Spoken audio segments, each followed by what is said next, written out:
What's up, people? My name is Jeffrey Kaminsky, and today we're back with the fourth installment of the Road to a 600-Pound Deadlift series.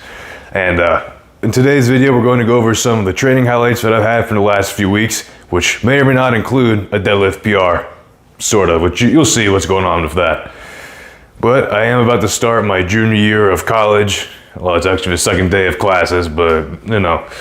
So, since I am a pre-med and exercise science double major, I'm taking some hard classes like biochem and physics. I'm going to be a little more pressed for time, but I will still do my best to push out consistent quality content for you guys.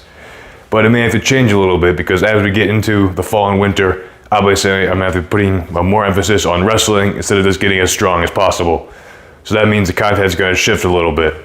But bear with me and let's get after it. Alright, so you're going to see a lot of reps of 405, and the reason for that is because previously, the most I've really done with it are multiple sets of 5, or just one max rep set of like 7 or 8. But newsflash, if you want to do something you've never done before, you have to do things that you've never done before. So that means turning 405 into cardio. For in this commentary, you're going to see a set from a couple weeks ago where I did 3x8 with it. I've done multiple days like that, and I worked myself up to 4x8, and it sucks. But it's good for me. Raising the standard and making 405 the new minimum is what's going to make me get to 600 eventually. And since this was kind of the first day where I was doing high reps with 405, it definitely took something out of me. I mean, you'll see in the third set I put a pillow behind me just because I was training by myself and I didn't want to die when I passed out.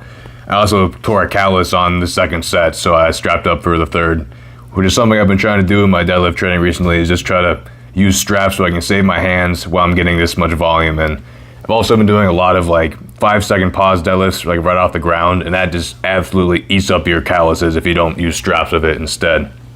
Yeah, so at this point in the training session I was pretty dead, and you'll definitely notice the reps start to slow down and me take more time between subsequent reps.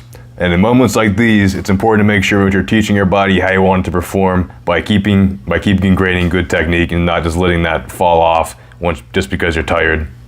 Because you're always going to be tired when it really matters. And here's me messing around with the strap because I'm still not good with those. You'll see on this next rep, the strap gives me trouble again after I put it down. And at this point in the workout, I was just happy to be done with my deadlifts. Like I had some front squats I should have done after this, but it wouldn't have been worth it. This took too much out.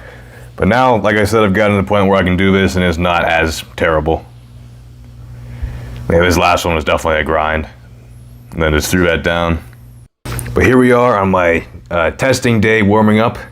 First weight that I recorded was 405 just because that's when I really start taking things seriously. And it did move pretty fast, but not as fast as I would have wanted it to. Same deal with 455, nothing too good, nothing too bad. Yeah, just another solid rep.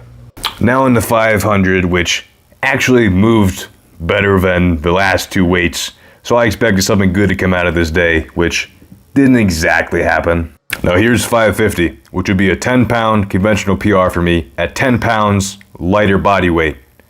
But as you watch this rep, it gets really grindy, and I thought I was about to pass out, so I actually dropped it before I locked it out. That's why I was a little mad, because I could have gotten it clean. It's not like I didn't break it off the floor or anything. And as you watch this in slow motion, you can see I pretty much do lock it out, but not for any amount of time to show and demonstrate control over it.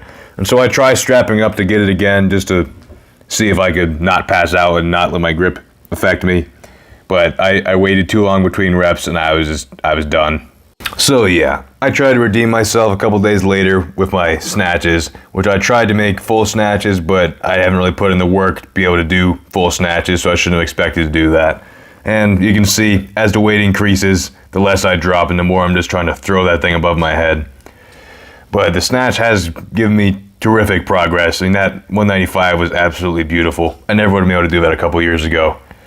Now I move into 205, which is my old PR, and easy dubs. So I decided to make the big jump to body weight at 215 pounds. And once again, I get it pretty good. So I thought I'd move up. Instead of loading 225 in the bar, I loaded 220, which in kilos is 100 kilos, which is a big milestone. And I get this first rep, but I kind of press it out a little bit and it was ugly. So I decided to shoot for it again. You can see it wasn't the prettiest. So I take a little bit of time to recover and go for it again. And you can see it looks a lot better, a lot more solid.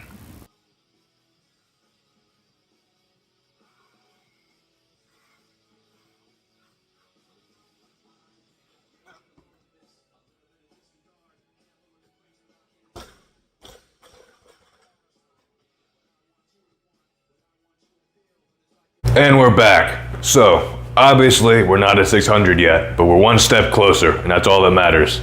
And even though I'm not sure I can, in good faith, count that 550, the fact that I can do that while being 10 pounds lighter than I was when I pulled my all-time previous best conventional PR, I mean, I'll take that. I mean, look at the snatch. I've just gone up 15 pounds, and it's the greatest it's ever been. It's finally above body weight. It's taken me like 2 or 3 years to get to that point. And I'm sure that once I master the full snatch and get that mobility, that'll only be a matter of time till I can put 300 pounds above my head like that. It's a little frustrating though, the fact that you spend all summer in the off season just building up your strength just to cut down and lose most of that to get down to wrestling weight. But that is the nature of our sport. So I think it's more important to focus on increasing your baseline strength over time so that you come out of the wrestling season in a better position, and I felt like I put myself in a good position to do that this season. So if you enjoyed the video today, if you learned anything, make sure to do all the usual YouTube things, keep killing it, and I'll see you next time.